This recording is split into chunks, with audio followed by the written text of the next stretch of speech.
Hey,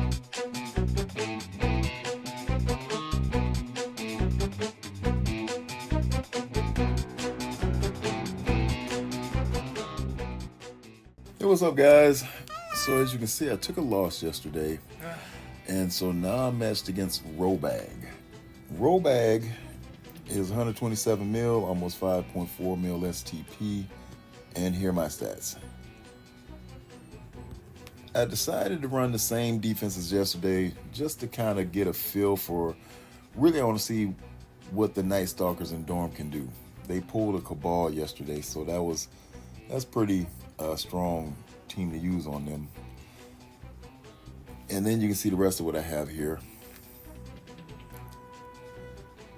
And so this is what my opponent has on defense. So I'm going to go ahead and figure out some attacks here, and we're going to go ahead and get this started, guys. See how it goes. So in room one, it's the only way I think to beat this is you got to sack it. And wasn't quite sure how to sack for these abilities, so I said I'm going to play it all the way through, hopefully pull the Shuri ult. And maybe that's not the best way. Maybe you just stop right after Hank. I'm not sure. Maybe you stop after Captain Britain. It seems like if you stop after Captain Britain, you'd be in good shape. So that may be, if I see this tomorrow, be where I would stop. Because ultimately, this team still does not pull the Shuri ult. And when I first did it against a team where it did work, I thought it was because they were all strikers. And so this time they are all strikers. Perhaps that was just a fluke. But at the end of the day, I mean, it's still a good sack. It was solid. And I'm going back in with Illuminati. So Illuminati, of course, both teams have about the same strength. And so they're pretty strong. And so what I'm looking at here is just to go in and kind of take a look at how I can whittle down the Hank. Now, when I first started, my thought was maybe I'll try to go after the Shuri, but it's like, no, go after the Hank. Now, even though Black Knight is exhausted, he's still taunting, and as you can see, the Shuri ult went right for Shuri, so I wasn't able to do her special. I don't know that mattered a whole lot because it actually came in handy a little bit later on. The thing is that, and also you can see the Hank was blocked, so I wasn't sure what to do next. So I said, well, we'll just go ahead and see if we can get an attack in on Hank. And I forgot, by making all my Toon Striker, Shuri does stop the assist. So, you have that piece in there. But ideally, it was like, well, just go for the special here. I didn't want to try to put my team in jeopardy because it's just all about outlasting the other team. Black Knight is not going to do anything, so this is really a 5 against 4. And I knew on the second turn I would be in good shape because the Hank and the Shuri would get their specials going. And that would just be really an efficiency sink, but it will make my team stronger than his and a step ahead in that sense, so that I would be able to go in and just kind of finish this out strong and make sure I get the clear.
yesterday I was able to use Apoc with this combination of Tangleweb 2, Pegasus 2, and it was very efficient and it was just quick. This time around I'm using Ares, and I actually got a chance to help Johnny through with this counter, and it just plays differently. So in Johnny's case, they hit the Ares as they hit my Apoc, and it took him down, but his Ares was still alive, and I thought the same would happen here. Now, as you can see, maybe it's because I targeted the Morgan. I think in his battle we targeted the Moon Knight with the 99 ult. Not sure if it makes a huge difference. Still went in and stunned and blind on the Moon Knight because his ult will be unavoidable, and that will definitely hurt your team. So in the long run, you want to keep that blind up and him stunned as much as possible. But as you can see, my Kestrel died, and Kestrel is really the key to this counter. So I thought. And so it just appears that once you build up your Ares, he's really strong, and actually Ares carries this counter. Now I hit that 3-pack on the right because I figured Ares would put in the damage, and that's what he did. He also put in the ability block, so that was key, because you got to remember he has an ability block on his ultimate, and that helped quite a bit. And so Oath is blinded, so now the key is just to keep up Weaver's charges, because I think in comparison, when I was helping Johnny, somehow I lost track of Weaver's charges. Like, oh God, that's a problem. And so just got to make sure charges stay up as you would against a Darkhold. The only difference is you got to consider this team like Darkhold 2.0 at this point. They're not extremely dangerous if you can control them, but if you don't, they will wipe you out. So my thought is, let's go with the special and try to get a little damage, keep things going. Now remember, Blade is not going to get blinded, so he can still do his attacks, but the rest will have a problem. So at this point, it's like, okay, we're going to stun the Moon Knight again, and then we're going to chip away at the Blade, because this right here has to miss. That ultimate has to miss. So you got to make sure you keep the charges up, and then when you get Weaver's ult back up, you stun and blind again. Even though he wasn't stunned, he was blinded, because his ult will wipe out your team, and the counter will be dead. So it's all about controlling, being patient. I thought about going for the Blade. I said, no, we're going to just go ahead and do Weaver Special again, make sure we keep these blinds up. And as you can see, Moon Knight puts in a lot of damage. If those would have hit, he probably would have wiped out at least the Iron Man and the 99. But since he was blinded, I was able to just go back in and focus on the Blade before he got a chance to get going. And I think if you systematically and patiently just chip away, knowing that this is not an efficient counter, it's going to sap your efficiency, and your goal is just to get the one shot, you can go in. Now, many would say go after Agatha, but because we've been stunning the Moon Knight, you want to keep focusing on him because he is more of a threat. He's underrated. He may get dropped by many guys when the 14 comes out, but for now, he's a problem, because once Agatha does her ult, it's going to be Moon Knight that will destroy your team. So just keep that in mind as you're doing this counter, and try to play it as systematically as you can to keep control over that Moon Knight. Now with this counter, I had seen Desir do this counter when he first did his video, and I just went back to the counter sheet and took a look and said, Desir's the only one that's done this, and I'm not sure why there aren't any other counters up. Maybe everybody's just using Desir's counter. So I decided to go in with the exact same placement. I think our teams, our tunes have similar strengths on levels, the ones that we're using here. So I figured I'd get similar results. And for the most part, the way Pav goes in and kills Absorber Man, that's the case. The difference is, and I think my Apoc is just as strong as his, they zero in on my Apoc, and as you'll see in a minute, they kill Apoc. Now, somehow, Desir's Apoc survived. Mine didn't, but unfortunately, old man Logan didn't die because he got very close to dying. I do think having Panda Pool and Deadpool on opposite ends is crucial, but I think there has to be a different type of a counter if you can.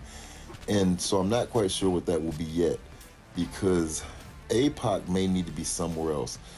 So possibly what I could see doing is having from left to right Deadpool, Absorbing Man, Panda Pool, and then you put your your Apoc and Old Man Logan. I don't even know if that'll work. But at the end of the day, you can see twice Old Man Logan got close to dying. It's just the sheer fact that he had enough health to survive that this counter worked in a one-shot.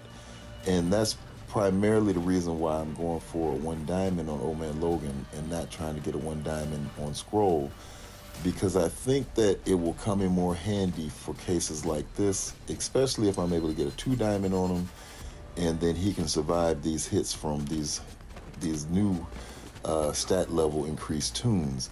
Because if he's smaller, or as these teams get bigger, I think he won't survive.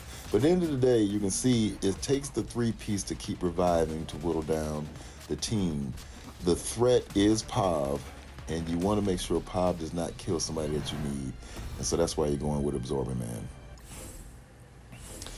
So my thought is, we've seen Superior 6 counter Orchis. I looked at the counter sheet. There's a lot of Superior 6 counters against Orchis. So I said, okay, we're going to try this Superior 6, the 4-piece, because I have Lizard on defense with Odin. And we'll see if Superior 6 can do Superior 6 things. Now, I wasn't sure who would go first, but clearly you see Scientist Supreme go first, and she's charging this team up. Then Mephisto goes, and it's like, okay, I'm in trouble. Fortunately, with this placement, Odin was on the end, so he was not the one hit. He gets hit here, and I get a little worried. Now, I will say, at the last minute, I switched Odin to Raider, and I have become very convinced, a fan of Raider on Odin. There was a lot of talk with Zero and Pat that is better. I had seen cases where it seemed like Striker was working just as well.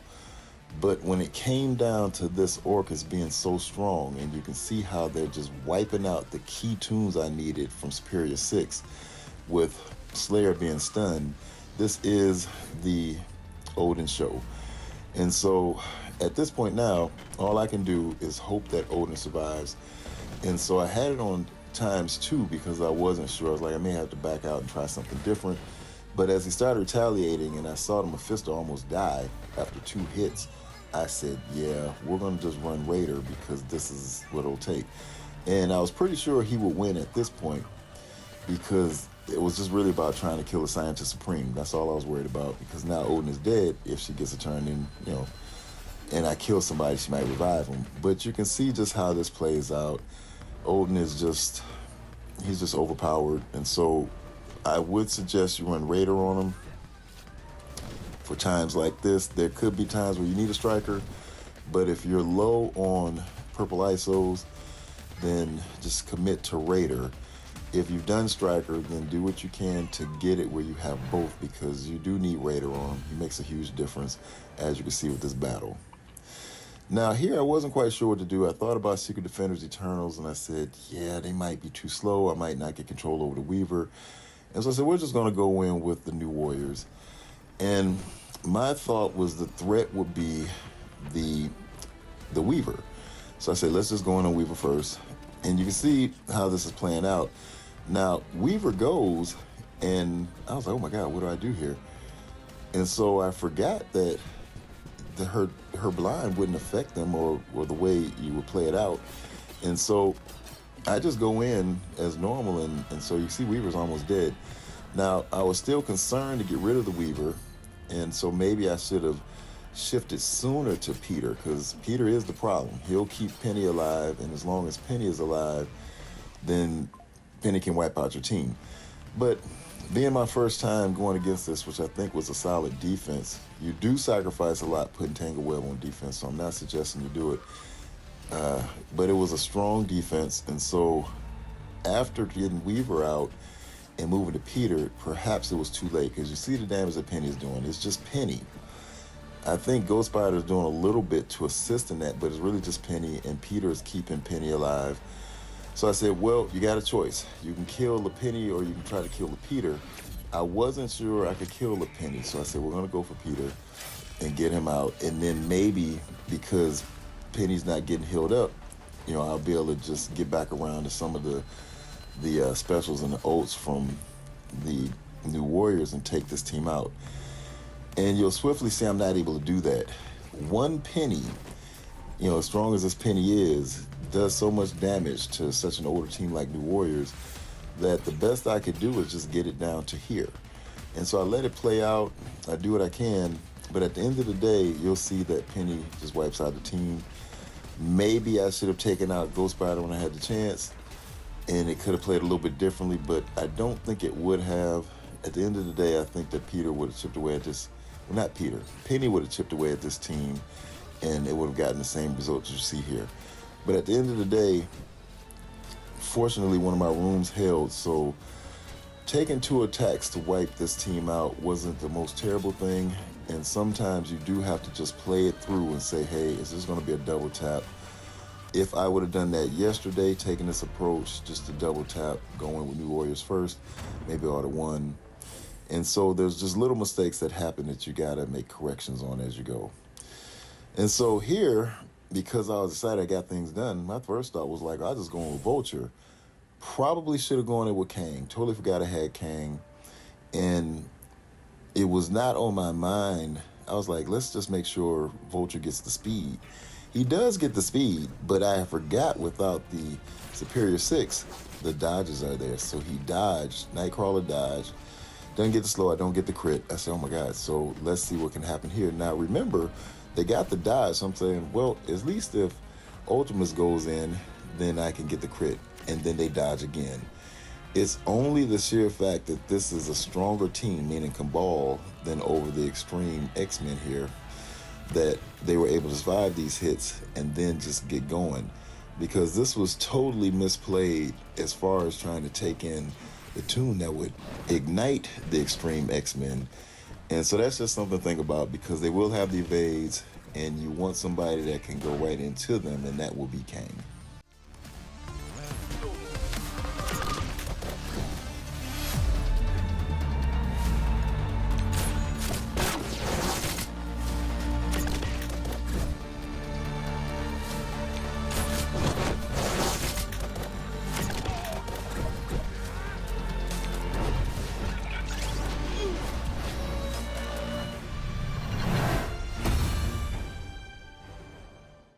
So in this case, the Secret Defenders Eternals is strong enough to be a very good cleanup on what I have left here on room 6. And basically, I didn't really care which way I went, but I said I'll just go ahead and go into the Penny. We'll make sure Penny's stunned. Then I'll just go ahead and block the Ghost Spider. I didn't know where she was with her ult, but I didn't think it mattered. And so here you can see it's just wrapped up.